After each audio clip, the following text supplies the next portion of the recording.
She's just a nobody. I heard my daughter-in-law say that, right in the middle of a multi-million-dollar wedding. At that exact moment, my wife was sitting alone, in the very last row. No one reacted. No one turned around. Kevin, my own son, even gave a small nod, like it made perfect sense. The irony, the woman they called a nobody, was the one who had written speeches that made this entire country rise to its feet and applaud. And that night, everything began to change. Before I go on, if you believe a person's worth can't be measured by appearances, subscribe to the channel and leave a comment telling me where you're listening from. I read every single message. Now, let me tell you what really happened that afternoon. No one in that room knew. I had heard everything. I stayed still, both hands resting on my knees. I looked toward the stage where crystal lights spilled down onto the marble floor of a five-star resort in Monterey. Beyond the wide glass windows, the ocean stretched out, blue and calm, a perfect setting for a perfect wedding. Except, my family was no longer part of that picture. Megan sat 2 rows away from me. She chose that seat because she didn't want to draw attention. She's always been that way. The cream silk dress she wore had been pressed early that morning. Not designer, no logo, no glittering stones. Just neat, clean. For me, that was enough. For Nancy, it wasn't. I watched Nancy lean toward her close friends. They laughed softly. Champagne glasses lifted to eye level. One of them turned to look at Megan. Her eyes moved slowly, from Megan's silver hair pinned carefully in place, down to the low heels, worn smooth by the years. Then they laughed again. Kevin stood nearby. His custom tuxedo fit sharp across his shoulders. My son looked like the kind of man you see on the cover of a financial magazine. Straight posture, confident smile, trained to walk into rooms where a man's worth is measured by balance sheets. He didn't look at his mother. 2 months earlier, Kevin had called me. His voice lowered, like he was negotiating a deal. Dad, there'll be a lot of Nancy's family partners at the wedding. Investors, a few influential people. You and Mom can just sit in the audience. No speeches. I want everything to feel polished. Polished. I understood. Don't let our working class past step into the future he was trying to paint. Don't let a carpenter's rough hands distract men who glance at expensive watches. I agreed. Not because I felt small, but because, on your son's wedding day, you step aside. Megan agreed too. As long as Kevin is happy, she said. She's been saying that for years. This wedding wasn't just a ceremony. It was a statement. Nancy's family belonged to what people call the new upper class. They didn't inherit generations of prestige, but they had money, and they knew how to make sure everyone saw it. Long tables covered in white linen, each place setting printed with the guest's name in gold ink, wine selected from a private cellar, a string quartet playing soft classical music, gentle enough for conversation without raised voices. I overheard guests discussing investment funds, coastal real estate markets, upcoming mergers. No one talked about family. No one mentioned the groom's childhood, maybe because they didn't know it. I looked at Megan again. She wasn't bowing her head. She was simply observing, calm as when she reads through a manuscript hundreds of pages long. I know that look. It isn't weakness, it's restraint. Nancy stepped onto the stage to test the microphone before the ceremony. She cracked a few jokes to warm up the crowd. People laughed. Kevin looked at her with pride. Then I heard it again.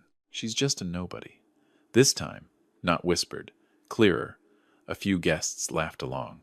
Not because they understood who Megan was, but because they wanted to blend into the sound. There's something strange about rooms like that. When someone is diminished, people don't protest. They stay quiet to protect their place. I felt something inside my chest close. Not anger exploding. I'm too old for reckless reactions. It was quieter than that, like a door gently shutting when you realize you no longer belong. Kevin still didn't look at us. I wondered, when did he begin to feel embarrassed by us? Was it the year he entered private school where tuition for 1 year equaled the value of a house I built in 6 months?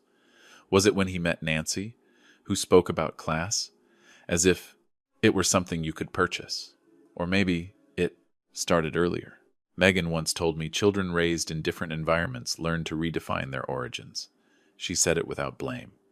Just an observation. I don't know if Kevin truly believed his mother was a nobody, but that night, he didn't object. And sometimes, silence speaks louder than words.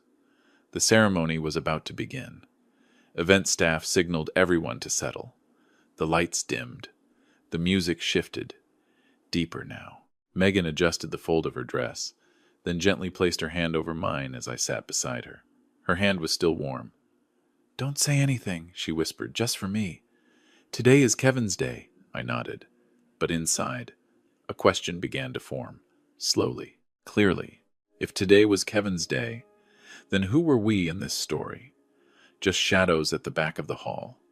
Or something else, something the people in this glittering room had never truly seen? I didn't know then that only a few. Hours later, the very people laughing would be the first to pick up their phones and reconsider the woman sitting beside me. But in that moment, all I saw was my wife called a nobody, sitting in a room full of people who were certain they understood the value of a human being. When the music began, and everyone rose to their feet, I stopped looking at the stage. I looked at Megan's hand resting on mine. That hand once held a hammer beside me, driving nails as we rebuilt our first house. And that same hand typed millions of words in a damp basement no one in this room has ever stepped into. Maybe I should tell you about that. Years ago, when we still lived in Savannah, Kevin was 10, bright kid. His teachers said he needed a better environment. Private school. The tuition cost several times what a carpenter earned. I was ready to say no. I told Megan we didn't have to prove anything to anyone. That night, she carried an old typewriter down to the basement. A friend had given it to her. She placed it on the wooden desk I built with my own hands. "All right," she said. Simple as that. I knew she had studied literature. I knew she could write. I just didn't know how good she really was. In the months that followed, the basement was the last room in the house with the light on. I'd wake up at 2, sometimes 3 in the morning, and see the glow slipping under the door. Steady typing. Not fast. Not frantic. Just persistent. Megan didn't write novels under her own name. She didn't sign book covers. Her work was behind the curtain. Politicians who needed speeches powerful enough to silence a crowd. Business leaders who wanted memoirs that sounded honest while smoothing over the gaps. Public figures facing crises, searching for careful words. Megan wrote for them. In return, she signed strict confidentiality agreements. No revealing names, no claiming credit, just payment. I once asked if it hurt, watching someone else stand on stage and accept awards for words she had written. She said, "We need Kevin's tuition." That was enough. There were years she worked 16 hours a day. Family in the daytime, writing at night. I've seen her fall asleep at the keyboard. Her shoulder tilted to one side. I'd place a blanket over her and turn off a few lights. Kevin never knew all of it. He knew Mom freelanced. He knew tuition was always paid on time. He knew every summer he went to camp with kids whose parents were lawyers, doctors, business owners. He didn't know how many sleepless nights paid for each check. When Kevin entered college, then earned his degree in finance, he began talking about networks, about status, about background, words that sounded foreign in our small kitchen. I didn't blame him. New environments teach new standards. But I noticed he mentioned his mother less and less around friends. If someone asked, he'd say, "My mom does some random writing." Random. I've watched manuscripts Megan finished delivered to the office of a well-known United States senator. I've seen on television an entire hall rise in applause. After a speech I recognized line by line, typed in our basement. I said nothing. Megan said nothing. She told me, "Don't let Kevin feel like he owes us. Maybe we were too careful, too quiet." When Kevin started dating Nancy, the change grew clearer. Nancy came from a newly wealthy family. They spoke of success like a trophy that had to be displayed. They asked me where I was investing. They asked Megan if she had formal credentials. Megan would just smile softly. No explanations. No defense. Once I overheard Nancy telling Kevin that family image was crucial if he wanted to go far in finance. I don't know what else was said behind closed doors. But after that, Kevin began suggesting we dress more appropriately when meeting his friends. I looked at my hands. The small scars from years of work don't disappear just because you wear a new shirt. Today's wedding is the peak of all that. A redefinition. Kevin isn't just marrying Nancy. He's stepping fully into her world. And in that world, Megan doesn't seem to have a place. I looked toward the stage as Nancy walked in wearing a custom white gown. Applause rose in steady waves. Cameras moved across the guests' faces. Megan sat straight. Her eyes were no longer on Kevin. She looked down at her hands, the same hands that once crafted speeches that shook halls far larger than this one. I wondered, if the people in this room knew who was sitting in the last row, would they see her differently? Or would they only see the simple dress and draw the same conclusion Nancy had? I didn't have an answer. Before the main ceremony began, Nancy stepped off the stage during a short break. She moved through the guest area, eyes scanning details, as if checking for anything out of place. Her gaze stopped at Megan's neckline. I know that look. It doesn't seek understanding. It measures.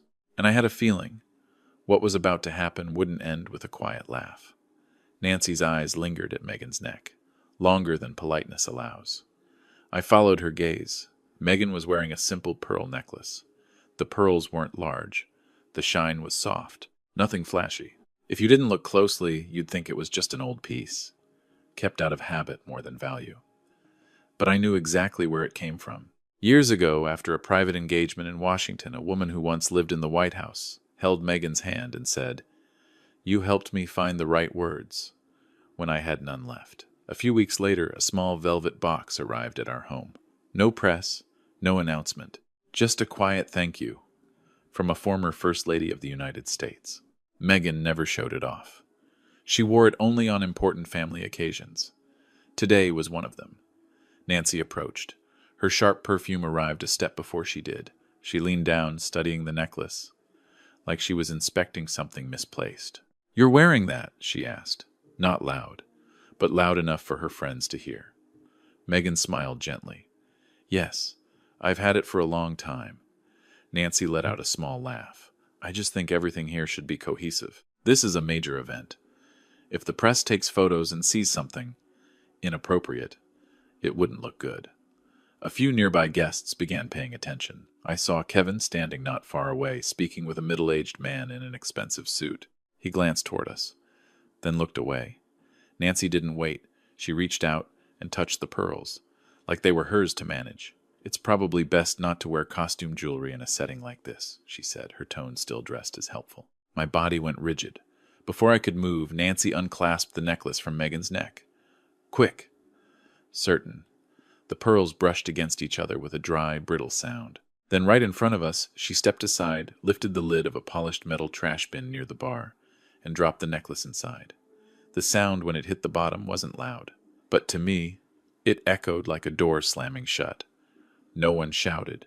No one stepped in. A few exchanged looks, then quickly turned away. In rooms like this, people avoid anything that might cost them their position. I stood up. Megan caught my hand. Her grip wasn't strong, but it held me in place. "Don't," she said softly. "Not today." I looked into her eyes.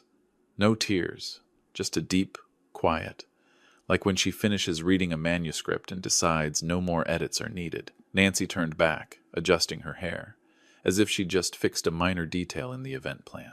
"I just want everything to be perfect," she said to her friends, loud enough for others to hear. "Perfect." I sat down again, but something inside me had shifted. This wasn't personal hurt anymore. A line had been crossed. At that moment, near the main entrance of the resort, there was a subtle movement I almost missed. A few men and women walked in, not with Nancy's friends, not with her family. They weren't loud. They didn't draw attention. But the way the reception staff hurried toward them, the way a senior manager personally came out to greet them, told me they weren't ordinary guests. One silver-haired man wore a simple suit perfectly tailored. Beside him, a middle-aged woman carried a leather document case. They didn't move toward the stage. They didn't admire the flowers or the music. Their eyes scanned the rows of seats, then stopped. On Megan, I saw recognition cross the man's face. Not the look of a fan. The look of someone who knew exactly who he was searching for. He said something to the woman beside him. She nodded. Meanwhile, Nancy had returned to her place preparing for the main ceremony. Kevin held her hand, smiling for the cameras. No one on that stage knew that in the back of the hall, a pearl necklace lay in the trash, and another truth was quietly walking toward the center of this room. I looked at Megan. She sat straight, her neck now bare, her eyes forward, as if what had just happened was a small, forgettable detail. But I know my wife. When Megan chooses silence, it isn't weakness. It means she's waiting for the right moment. And for the first time that afternoon, I didn't just feel insulted. I felt something else. A quiet certainty that this room was about to face a truth it wasn't prepared for. I'm not a man who believes in destiny, but I do believe in timing. When the official ceremony began, everyone stood once more. Nancy and Kevin exchanged vows against the sea and sky of Monterey. Their voices carried through a sound system tuned to perfection. At the back of the hall, the silver-haired man I had noticed earlier remained still. He didn't clap when others did. He simply watched. The ceremony ended. The music shifted. Guests flowed toward the reception area. Glasses lifted. Conversations grew louder. I leaned toward Megan. "Wait here a moment," I said softly. She looked at me. She knew exactly what I was about to do. This time, she didn't stop me. I walked to the polished metal trash bin. No rush. No glance around to see who was watching. I lifted the lid, reached inside, and took back the pearl necklace. The small group nearby fell quiet. No one spoke. But they watched. I used my handkerchief to wipe each pearl gently, as if brushing away dust from time itself, not the insult from moments ago. Then I returned to Megan. As I bent down to fasten the necklace around her neck again, something else began to move across the room. The silver-haired man started walking toward us. Kevin was raising a toast with Nancy's family. Nancy laughed loudly, telling a story about building a personal brand. Everything still followed the script they had planned, until one of Nancy's friends pulled out her phone. She was an intern at a major newspaper in New York City. Earlier, I'd overheard her brag about an article published that morning. When her eyes drifted toward Megan, I saw a pause. She tilted her head, looked closer, then looked back at her screen. Her finger moved quickly, scrolling, opening an article, enlarging a photograph. Her expression changed slowly. Curiosity, doubt, then something like disbelief. She handed the phone to the person beside her. Within seconds, 2 more people were staring at the same screen. I couldn't hear everything, but I heard one word: impossible. Kevin noticed the small disturbance. He stepped closer, frowning. Nancy followed, annoyed that attention had shifted away from her. Then Kevin took the phone. My son, who could control his expression in shareholder meetings without blinking, suddenly looked blank. I knew exactly what they were seeing. That morning, a major paper had published an investigative feature on the most influential ghostwriters in America. The headline didn't mention names at first, but halfway through the article, there was a photograph from a private working session in Washington years ago. In the image, Megan stood beside several senior figures of the United States. Not center stage, but clear enough to recognize. The subheading read, "The Woman Shaping the Words of Those Who Shape the Nation." I saw that article in our hotel room earlier that morning. I asked Megan if she wanted to leave before the ceremony began. She shook her head. Today is Kevin's day. Now, the article was passing from hand to hand, like a quiet current moving through the room. Nancy took the phone. She read quickly, then again. Her eyes moved from the screen to Megan and back. An older guest stepped toward Kevin. He looked at Megan longer than before, then gave a small, respectful nod. The shift in the air wasn't loud. It wasn't scandal. It felt more like a room realizing it had misjudged something important. By then, the silver-haired man stood before us. He smiled at Megan, not a polite smile. "I've been looking for you all afternoon," he said quietly. "We need to discuss the new project." He didn't have to explain more. Megan understood. I straightened my back. No raised voice. No accusation. I looked toward Nancy and Kevin, still standing among their whispering circle. "My daughter-in-law was partly right," I said, loud enough for those nearby to hear. "Megan is a nobody. To people who only look at the surface." I fastened the pearls around my wife's neck. They rested there, as if they had never left. But to those who know how to read, I continued, she has never been a nobody. No applause followed. No cheers. Just another silence, heavier this time. deeper. And for the first time that afternoon, Kevin didn't look past us. He looked straight at his mother. I had never seen that look on my son's face before. It wasn't anger. It wasn't embarrassment in the way a man fears being judged. It was recognition, late recognition, like someone who finishes a page and suddenly realizes he misunderstood every chapter before it. Nancy broke the silence first. This article, there must be some mistake, she said, still trying to sound composed. There's so much inaccurate information online these days. But the silver-haired man beside us turned to her. His expression wasn't harsh, just certain. There's no mistake, he said. We've worked with her for over 20 years. The way he said, we changed the room. A few guests stepped closer, no longer keeping their polite distance. The woman with the document case opened her phone and showed more images to someone in Nancy's circle. Private meetings, behind-the-scenes moments. Megan seated at tables with people the press was only allowed to photograph from afar. I didn't feel triumph. I simply observed. Nancy wasn't smiling anymore. Kevin remained silent. He looked at his mother like he was trying to merge two images, the woman in our small kitchen in Savannah, and the woman powerful figures were now seeking out in a luxury resort overlooking Monterey. Megan didn't stand to receive congratulations. She didn't offer explanations.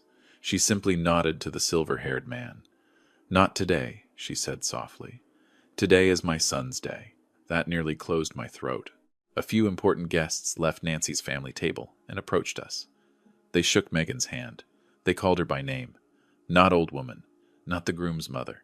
They spoke of past projects, speeches that shifted national debates, memoirs that restored reputations after crises. I could see it affecting Kevin more than any lecture I could have given. He had always believed networks were the key to success. And now he realized the deepest network in that room didn't belong to Nancy's family. It belonged to his mother. Nancy tried to smile as a few guests drifted away from the main table. She whispered something quickly to Kevin. I couldn't hear it, but I saw the tension in her jaw. I stepped toward my son. Kevin, I said, calm, the same tone I once used, teaching him how to hold a hammer. Today you're marrying your wife. I don't want to overshadow that. He looked at me, then at Megan.